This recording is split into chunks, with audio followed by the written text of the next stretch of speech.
As if in legislative session, I ask unanimous consent the Senate Veterans Affairs Committee be discharged from further consideration of H.R. 299, the Blue Water Navy Vietnam Veterans Act, and the Senate proceed to its immediate consideration, that the bill be considered read a third time and passed, and the motions to reconsider be considered made and laid upon the table with no intervening action or debate. Is there objection? Senator from Georgia. President, reserving the right to object and to take a couple of minutes to give my members all the facts they need to make a decision tonight, I want to say a couple of things. I'm the chairman of the Veterans Committee. We have many chairmen in this chamber. They know their responsibility is to that responsibility greater than any other. And I come down tonight on an issue that's been bothering and been pestered and been used for years to try and get a solution to, and nobody's ever done it. Nobody's ever done the hard work of saying this is what we need to do and this is why we need to do it this way. Well, the House finally did it this year, and we've done it.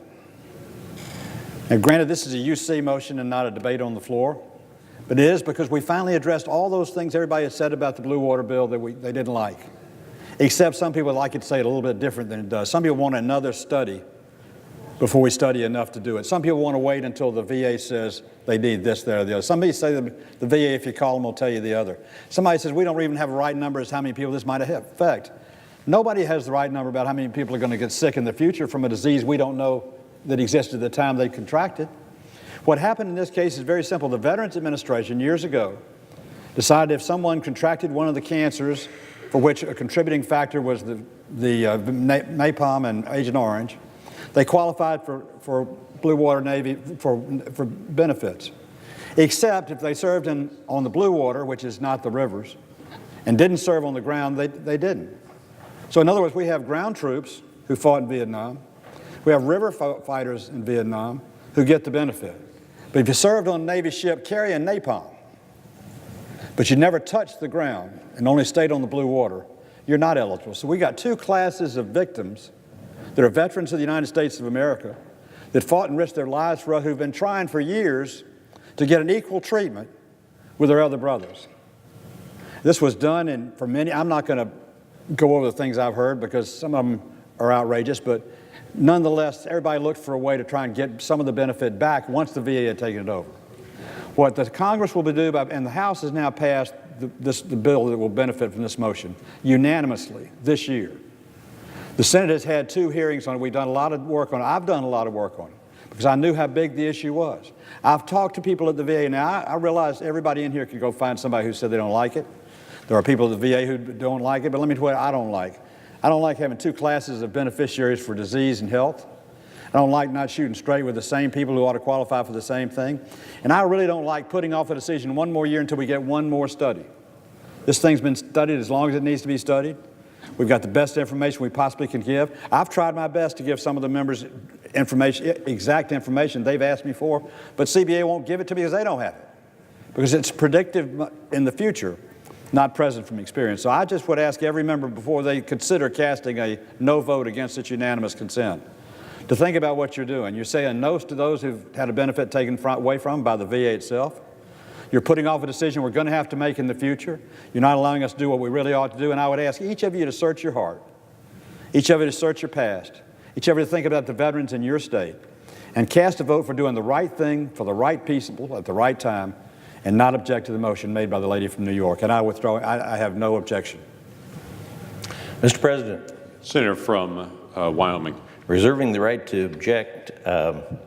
I appreciate my colleagues' work on this legislation. I'm pretty sure that I have never opposed a bill that Senator Isaacson was involved in. If you're looking for thoroughness in legislation, he's the epitome of it. But on this bill, many of us have been recently made aware of the potential cost growth from the potential and the budgetary and the operational pressures that would happen at the VA. They're having a lot of problems anyway. But the VA's analysis shows the cost could be nearly 5 times what Congress assumed it was when the House of Representatives passed it, and they did pass it by those strong numbers. And then a recent letter from the Congressional Budget Office estimated an increased cost from their first one of about $1.3 billion. So there's clearly more work to do just on figuring out the spending and the administration of this and the deficit impacts that this bill will have, while we still want to make sure that the veterans that are having a problem get the solutions that they need. There will be a report out in June that's going to maybe narrow down the risks. I'm not that excited about any studies, but another concern that I've heard from veterans is the pay for. Be an increase in the interest rate for housing for some veterans that are trying to buy a house. That isn't enough money to cover the renewed estimates of how much this is. I think that the bill can be made more specific, which is really tough if Johnny's been working on it, because it will be specific. But we need to get some way to justify the numbers that range somewhere between 60,000 people and 440,000 people. That's a pretty big gap on who we let in. And if they've got a problem, we need to take care of it. I think we need to just spend a little bit more time doing it. I know that's a difficult thing at the end of a session, but as a result, I'm going to object. Objections heard. Mr. President, Senator from New York. the House of Representatives has already passed this bill unanimously, 382 to 0. The bill is fully paid for, and it is long past time that we do the right thing. We have to right this wrong and help these veterans. The only thing standing in the way of this bill to help our Vietnam veterans is the U.S. Senate, and that is shameful. We have just days before this Congress are waiting for us.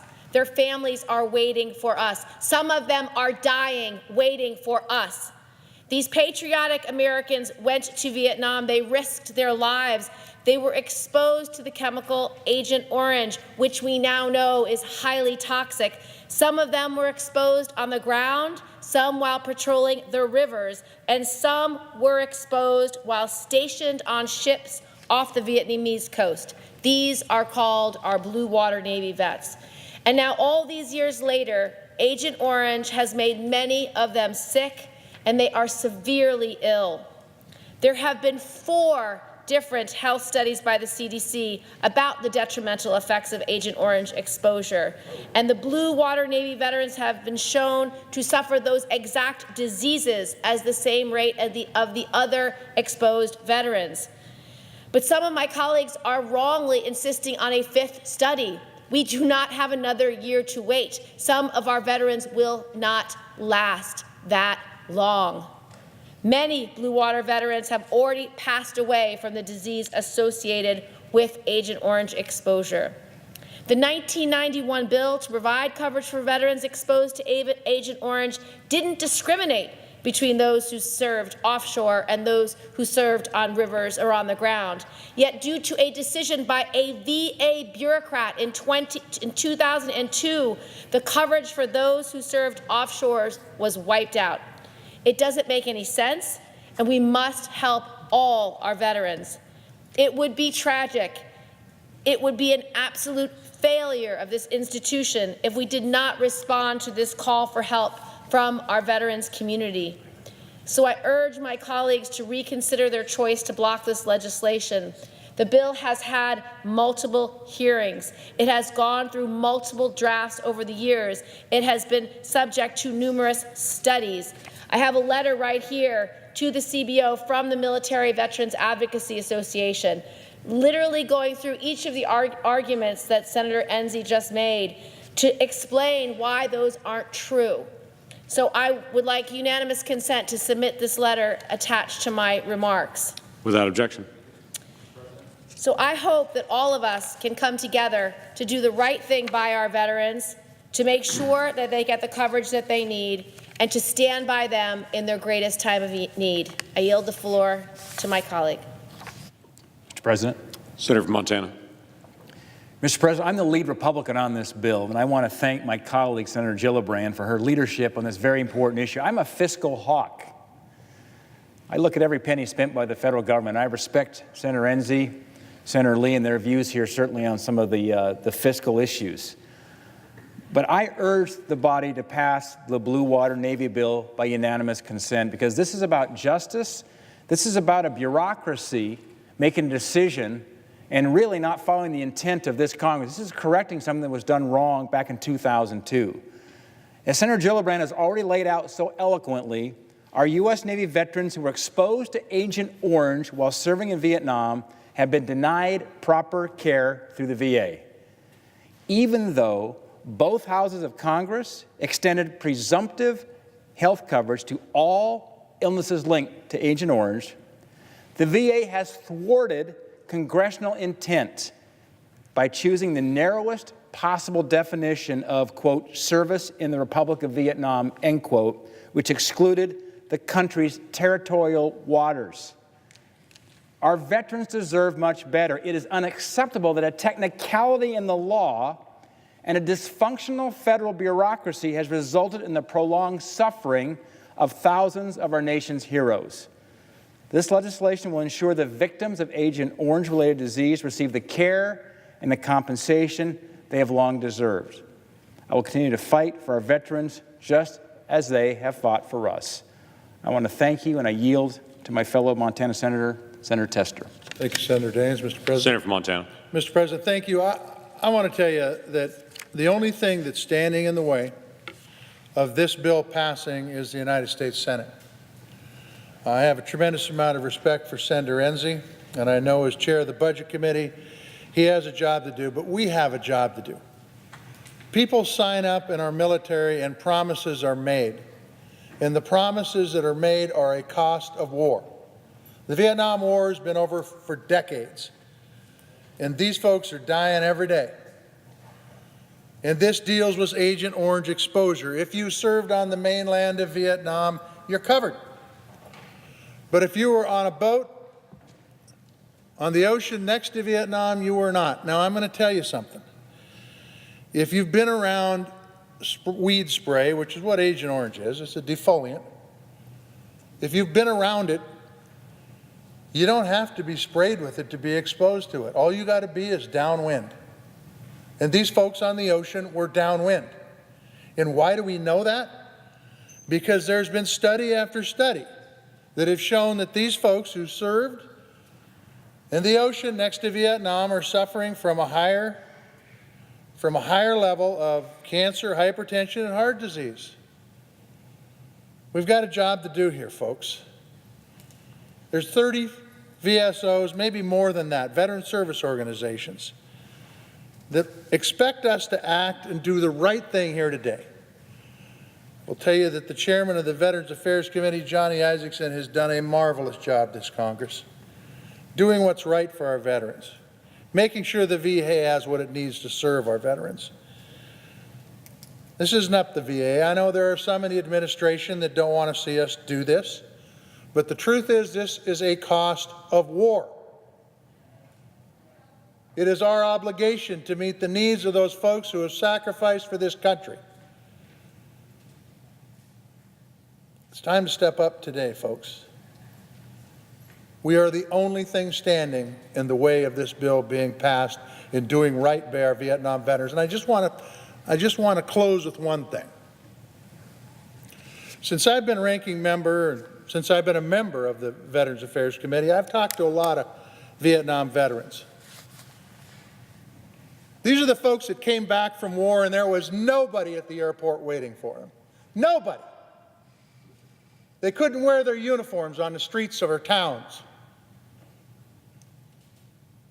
And now we're going to deny them the benefit that they have earned because they were exposed to Agent Orange. And there is no doubt they were exposed to Agent Orange.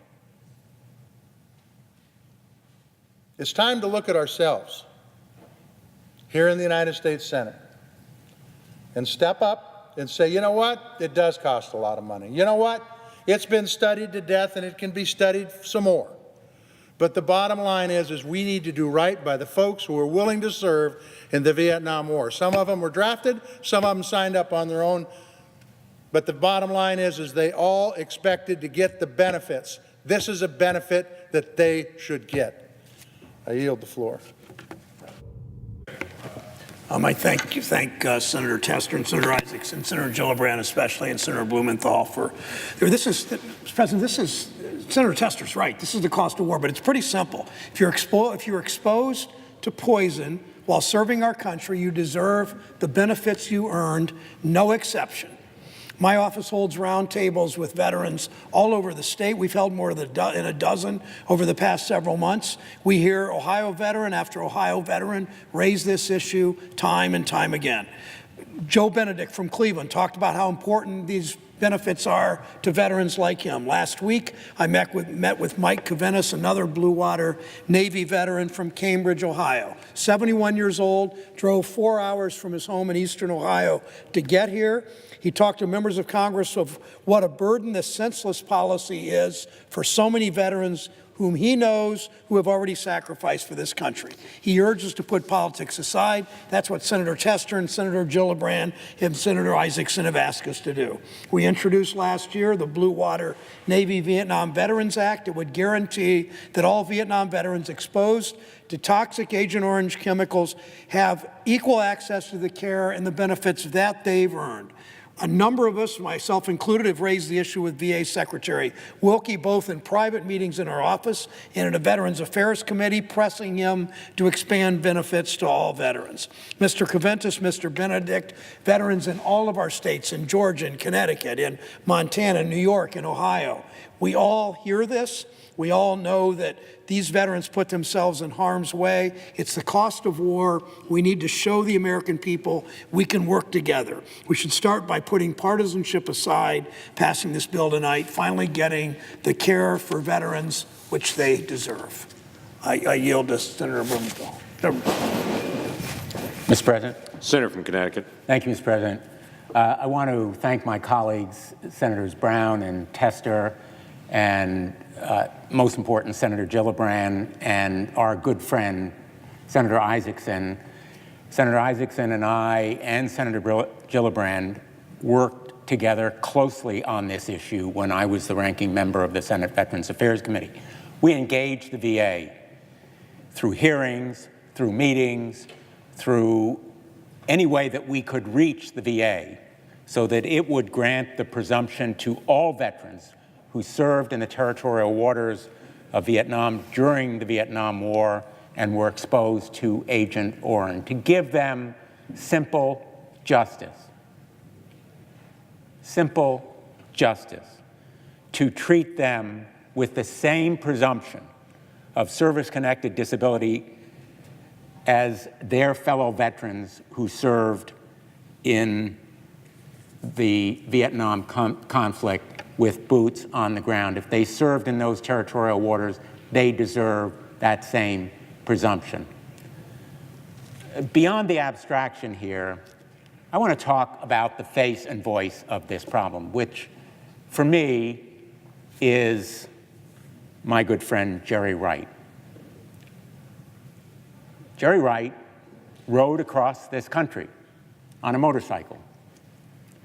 And the mantra on the motorcycle was sprayed and betrayed. Jerry Wright is a victim of Agent Orange. He suffers from some of the same conditions as those brave veterans who served with boots on the ground. And he joined me, along with Paul Scapatini, Cynthia Johnson, Gary Monk, on Veterans Day. Just as he rode across the country, we came together to raise awareness about this issue. If Americans saw and heard those faces and voices, if my colleagues heeded their call, there would be no objection in this body to this legislation. And it is all of us who share a responsibility, and it is the VA that has to acknowledge responsibility as well for its opposition over the years and its action blocking simple justice for these veterans. In the absence of justice from the VA, we have fought over these years, just as the Blue Water Navy veterans have fought for decades to achieve that justice. And 5 months ago, that justice seemed within reach, when the House passed unanimously, 382-0, the Blue Water Navy Vietnam Veterans Act. The Senate Veterans Affairs Committee held a hearing on this legislation in August. Members have had more than sufficient time to consider the language. There are more than ample funds to cover it. There is no reason, none whatsoever, for delay in this legislation, which has such broad support from the veterans service organizations, stakeholders, and members of this body. I want to remind my colleagues that this legislation also includes a provision that I led with Senator Moran and Senator Tester that would grant this, that would treat with fairness our Korean veterans. In fact, it is called the Fairness for Korean DMZ Veterans Act, ensuring all veterans who served in the Korean DMZ when Agent Orange was used there will also receive the health care and benefit they deserve. This measure is about justice for our Vietnam veterans, for our Korean War veterans, and it is a symbol as well as a tangible and profoundly significant benefit of our commitment to cover the costs of war. This measure is not about a gift. It is not about charity. It is about what we owe these veterans. It is about keeping faith and making sure that we leave none of those veterans behind, that we give them the simple justice that they deserve. They have fought for this recognition over years, and sprayed and betrayed will be the appropriate designation if we fail in this duty for them. I want to thank again Senator Gillibrand and Senator Daines for their leadership and urge my colleagues to support this measure. Thank you, Mr. President. I yield the floor, and I suggest the absence of a quorum. Clerk will call the roll.